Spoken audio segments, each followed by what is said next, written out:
work with the African people, we work with the African militaries, and we support the efforts of the country teams who are really leading that effort.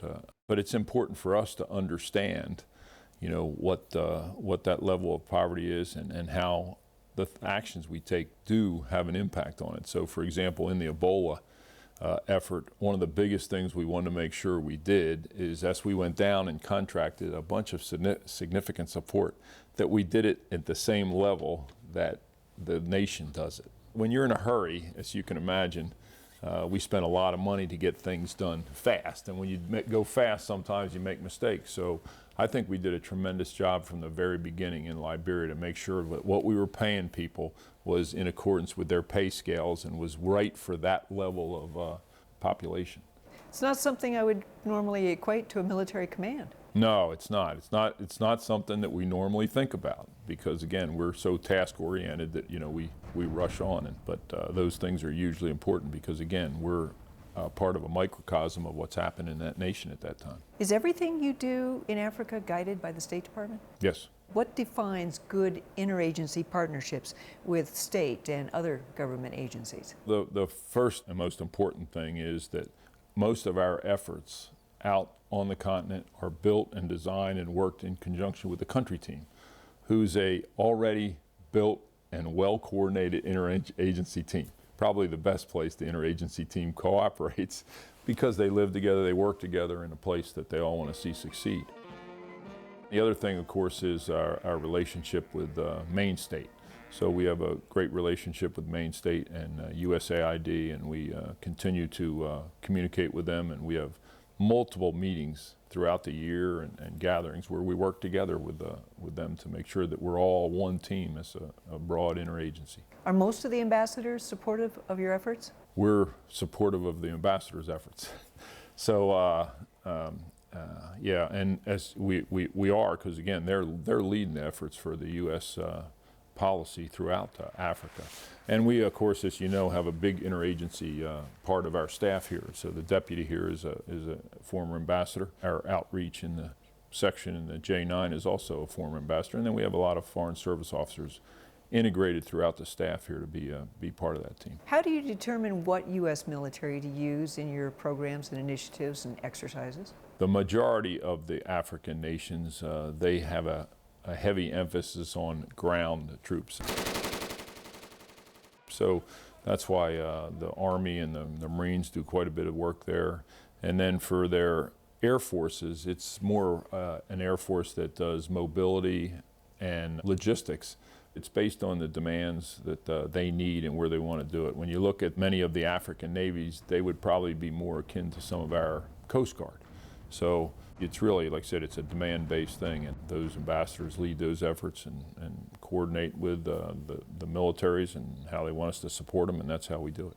How do the African governments factor into these programs, initiatives, exercises, training events? Well, the African governments, their primary desire is really to have a professional military that supports the governments. Bang, bang, bang, bang!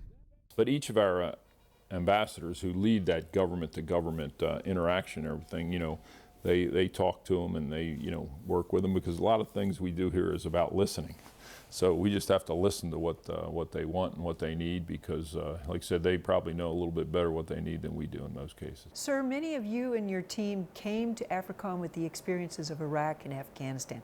How do you apply those experiences to this job here? Each time you go through experiences like that, you learn a lot. Rear thrust! The efforts that we're doing here to get the Africans to solve their problems and figure out how to enable that the best we can is the same thing we're trying to do in Afghanistan. Different time, a different place, but many of the principles are the same. And again, a professional military that serves its government and serves its people is what everybody in the world wants. Building partner capacity is a key objective for AFRICOM on the continent.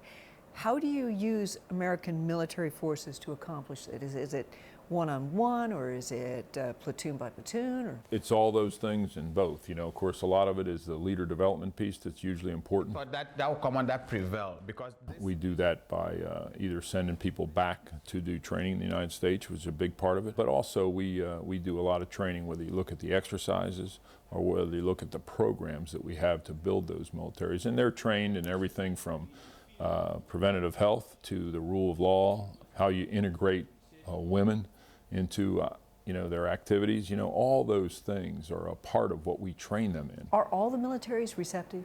In most cases, like I said, first of all, it's demand driven, and second of all, yes, when we go down there, we bring a lot of things that they would like to become.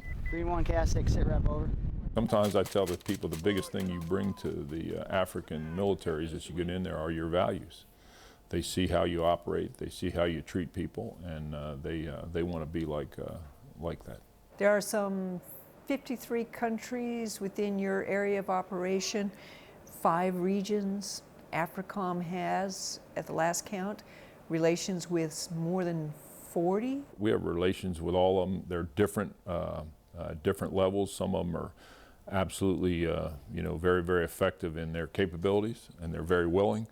Others, based on history, still keep us at arm's length. So we work through all those things. So where do you get your manpower to maintain enduring connections? We have state partnership programs that are hugely important. We've increased that in the last couple of years, so that's a long-term relationship building capacity that's very good. As you know, we have the people down at Djibouti that have long-term relationships, the defense attaché offices and the Office of Security Cooperation, where we in each of the country teams.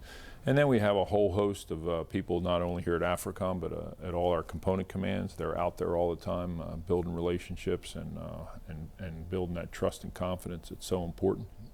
The Regional Line Force from the Army, the Marines come from a Special Purpose MAGTF, and then the Air Forces come from both Europe as well as back in the States as required to support the efforts. Africa is huge. It's composed of different geographic regions, a variety of economic associations. There are military unions.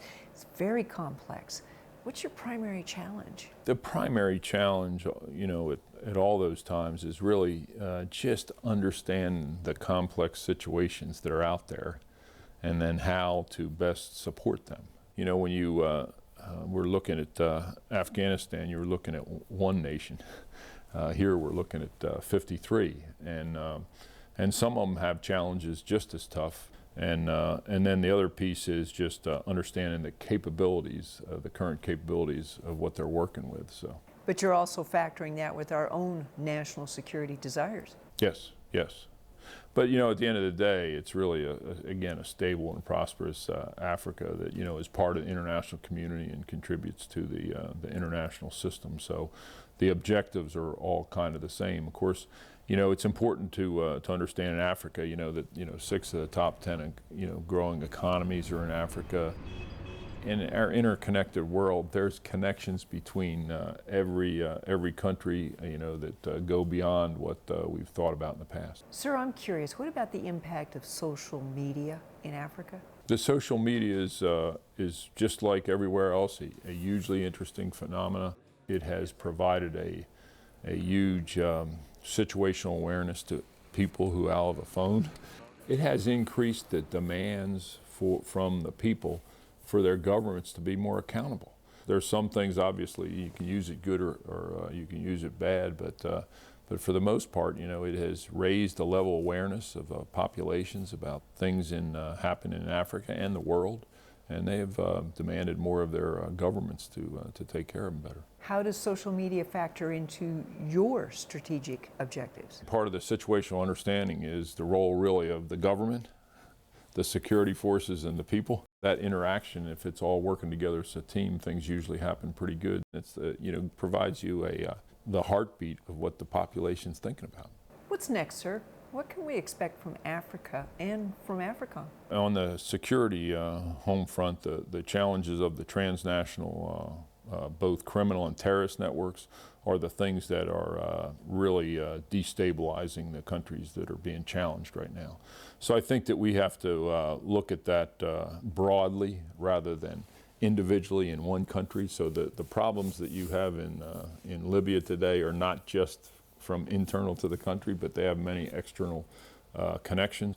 So I think that we have to continue to look at a broader array of solutions. And I also think that we have to look long term, because you can imagine we get caught up in the short term all the time, and these are really, long-term efforts that, we hope that in 20 or 30 years we'll have a more stable and prosperous Africa. But you read the headlines today, they all seem to indicate that Africa remains a dangerous place. Well, there are places in Africa, but again, if you look at all 53 of them, if you look back 20 or 30 years, Africa was much less stable, was not, didn't have these booming economies, didn't have this educated class of people that could lead them into the future.